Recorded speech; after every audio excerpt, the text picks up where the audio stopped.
this basically was exactly what I was hoping would happen tonight. So we just thought Amnon Cohen would be sitting right here. And right. I just, looking around, I feel so honored. All of you guys here, mostly couples, singles. I was just telling, some of the Tana brothers that, basically everyone here, all of you guys, either you or your spouse, has become Shomer Shabbos, like Shomer Shabbat, in a big part because of Emet, which is an amazing thing. It's an amazing thing to see, and I just feel very proud that Rabbi Reuven and Rabbi Kraft hired me, and that I could be part of this organization, and really introducing Judaism to Jews. My job is to go out on college campuses and basically run programs, but to run the programs, you have to get people in the programs. Now, to get people in the programs, you have to come up to random people and ask them if they're Jewish. Right? Now, sometimes it's a little bit difficult. So I'll tell you a personal story that inspires me all the time. Hopefully inspires some of you. There was a man who one time was sitting outside of his home, and you may not believe me, but he was actually talking to God. It was a long time ago. He was a prophet. He was not schizophrenic. Right? It's not today. He was sitting in his home talking to God. He was so connected. He was sitting right out front. And in the distance, he saw 3 men that looked to him like idol worshippers walking by.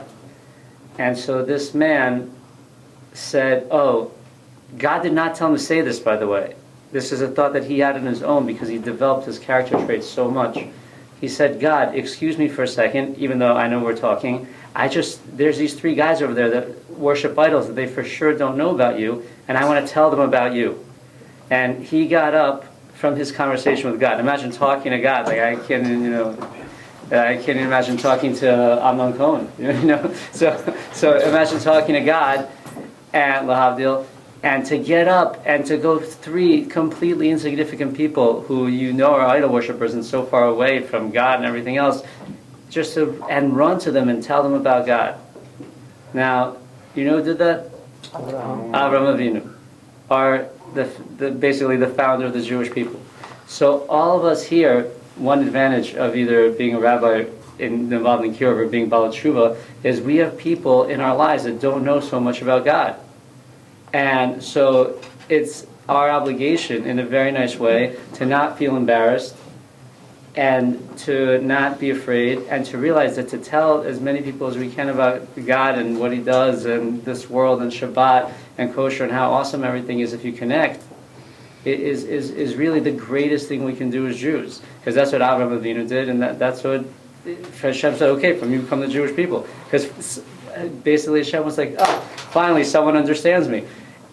Before Avraham, Shem, and Ever, they were also able to talk to Hashem, but they weren't necessarily willing to run out and tell everyone else about Hashem. And that's what made Avraham different. Avraham Avinu, he cared about everyone. And he realized that Hashem, if he created all these people, he must care about everyone too. And he wanted to emulate him with his whole heart. And that's basically what we try to do at Emet. We try to tell everyone about Hashem. And before Rosh Hashanah, I want to give us all a bracha that we're able to get as many people involved in Torah mitzvahs as possible, because when we do that, it makes Hashem happy.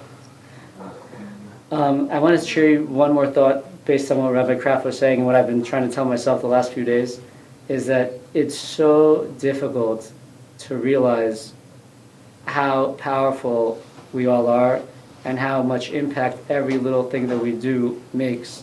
But like Rabbi Kraft was saying, we're the chosen people. What are we not? We're 0.0025% of the world. Like not even percent. Like if you round up, we don't exist. Mm-hmm. And Hashem gave us these brachot to say, this mitzvot to do, and the Shabbat to keep. And the Yetzer Hara is always telling us, like, oh, you're not so significant. Well, you know what? There's more Olympic athletes than there are Jews, basically. so we're over the years, and so we are that significant. And do not let the Yetzer Hara get you down. Remember, every single thing you do, every bracha you make, every smile you make at a person, every Shemona Esrei you say, every time you light the candles for Shabbat, all those things have a huge impact on the world. And with Hashem's help, we keep doing them with a lot of strength, and have even more strength than past Rosh Hashanah. And with Hashem's help, we should see Mashiach very soon. Amen. Has anyone, of course,